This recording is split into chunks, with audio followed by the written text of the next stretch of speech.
The cave. At the dawn of humanity, it was our home. A place to shelter from the elements, a place to cook food, a place to draw horses on the walls. Caves were humankind's home for ages, right up until we realized that we could make caves out of wood or stone and later metal and charge someone $2,000 to rent one. And so proper caves fell out of favor as housing and instead became a great place to get lost in and get devoured by dragons, the way it should be.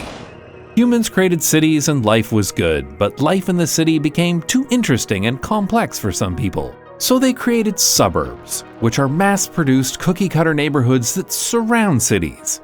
And in these boring-ass suburbs, the most unexpected and strangest thing happened. The caves came back. The man cave. The first time you heard of it, you probably thought it was a joke, but we now know the horrible truth. Man caves actually exist. If you've been blessed to never see one, it's a special room, usually in a basement or garage, for a man to be a man in. Tastefully decorated with an oversized television with the worst possible picture quality settings enabled, of course, an ass-crushed recliner, and a neon beer light. It's a place where a guy can flee from his family to maybe watch a game with friends, or more likely, just stare at the flickering beer light in a deepening existential crisis. Sadly, the man cave has become suburbia's last bastion for masculinity. Somehow, after millennia of progress, suburbanites have devolved back into living in caves. How could this have happened? It could be because the suburbs are so culturally bankrupt that these poor men have no options for socializing or entertainment and must slop together a makeshift pub in their garage.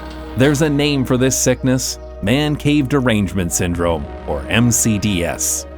In the city, you might walk to the corner bar to watch a game and meet up with friends. You can have a cookout in the park or a rooftop party. You're part of a social ecosystem with outlets for your interests, manly or otherwise. And hey, if you need to flee from your loved ones for a bit of time out, at least you can leave the house and walk somewhere worthwhile. The soul-strangling drudgery of suburban existence leads men to create these hollow reproductions of their own fun space. But no man cave can stack up against even the most basic dive bar in the city. What's on draft in the man cave? Your own noxious home brew? You're not going to impress guests with your ability to make a watery Jack and Coke and a menu consisting entirely of microwave pizza rolls. Also, your family's still around, dude. Just because we're in the man cave doesn't mean your kids aren't running through. This is pretty much the worst bar I've ever visited. Man cave derangement syndrome can start early in males, sometimes as early as childhood. Stuck playing in a fenced backyard pen, these young males learn that when there's no fun to be had, you must buy your own. And so every suburbanite learns to build their own private castles within their own little fiefdoms. If you are suffering from man cave derangement syndrome, good news, there is help. Begin to take steps, first outside your man cave and into the rest of your house. Hey, that's your family. They also live here. What if that room in the basement was for something everyone could use, like an indoor ball pit? Just spitballing ideas here. From there, why not leave the house and see what fun you can find in your local city? Get out there and see why your distant ancestors left caves behind and created a better way to live. It might seem scary at first, just like it was for them, but you can do it.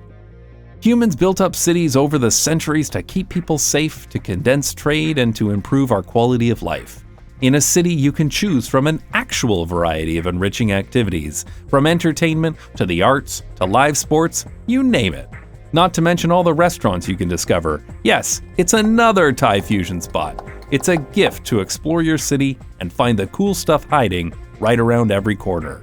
You're like the intrepid caveman who's left their cave and is out hunting for a perfect dive bar with a legendary cheeseburger. The man cave is a sad reaction to modern suburban blues, and humans deserve better. You deserve better. If your friend invites you over to hang out in their man cave, understand that they are suffering from MCDS and gently tell them, no thanks, but let's hang out in a human city instead. It's kind of like a man cave, but way bigger and for everyone. And you can tell them that they don't even have to shave if they don't want to, but they can't bring their spear. Thanks for watching. If you'd like more I Love the City, the next episode is already available right now on Nebula, the subscription streaming service built by and for creators and their fans. There's no need to hunt or gather great content. Nebula provides you with high-quality videos, podcasts, and exclusive originals right to your computer, phone, or TV. So come out of your cave and into the light of Nebula. You can sign up now at go.nebula.tv/ilovethecity and get 40% off an annual subscription. Even a cave person knows that's a great deal.